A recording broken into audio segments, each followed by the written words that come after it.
Verso 15. Estes, Pedro e João, ao chegaram, oraram para que eles recebessem o Espírito Santo. E aqui vem o assunto controverso. Verso 16. Pois o Espírito ainda não havia descido sobre nenhum deles, tinham sido apenas batizados em nome do Senhor Jesus. Presta atenção nesse negócio agora que eu vou dizer.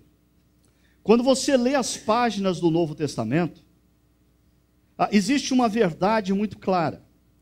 Quando uma pessoa escuta o Evangelho, quando uma pessoa compreende o Evangelho, quando uma pessoa se rende ao Evangelho, imediatamente o Espírito Santo de Deus é derramado sobre essa pessoa e ele é selado com o Espírito Santo da promessa. Efésios capítulo 1, verso 13.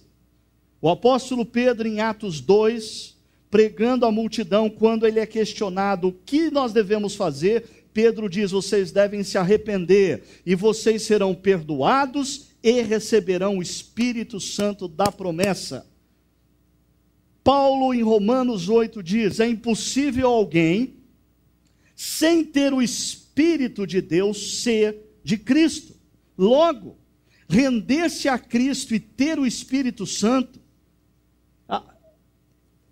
é algo que não dá para dividir. No entanto, a partir desse texto de Atos 8, emerge uma teologia equivocada ao longo do século XX, chamado da segunda bênção.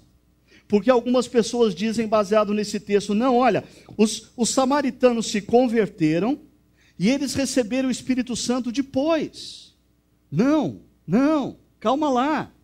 Primeiro, Atos dos Apóstolos não é um livro para você elaborar teologia a partir de Atos, porque Atos dos Apóstolos é um livro histórico. Mas mesmo assim, se você perceber, Atos dos Apóstolos tem uma sequência. Jesus disse: vocês vão ser testemunhas em Jerusalém, Samaria e Judeia e confins da terra. O problema de Atos dos Apóstolos é que a igreja de Jerusalém acha que o evangelho é só para os judeus.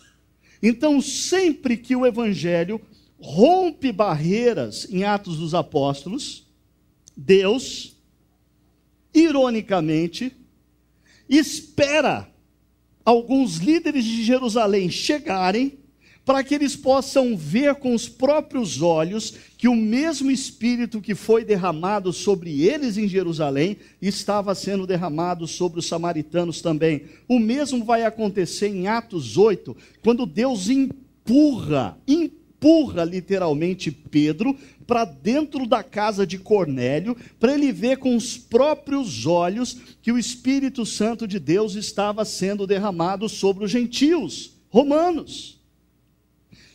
Então, esse texto não nos dá base teológica para dizer que a conversão de uma pessoa se dá num tempo e o recebimento do Espírito no outro. Não. Nesse texto só acontece isso, porque Deus tem uma questão séria para resolver com a liderança da igreja de Jerusalém judaica, que precisa perceber que a mesma bênção derramada sobre os judeus também estava sendo derramada sobre samaritanos e sobre os gentios.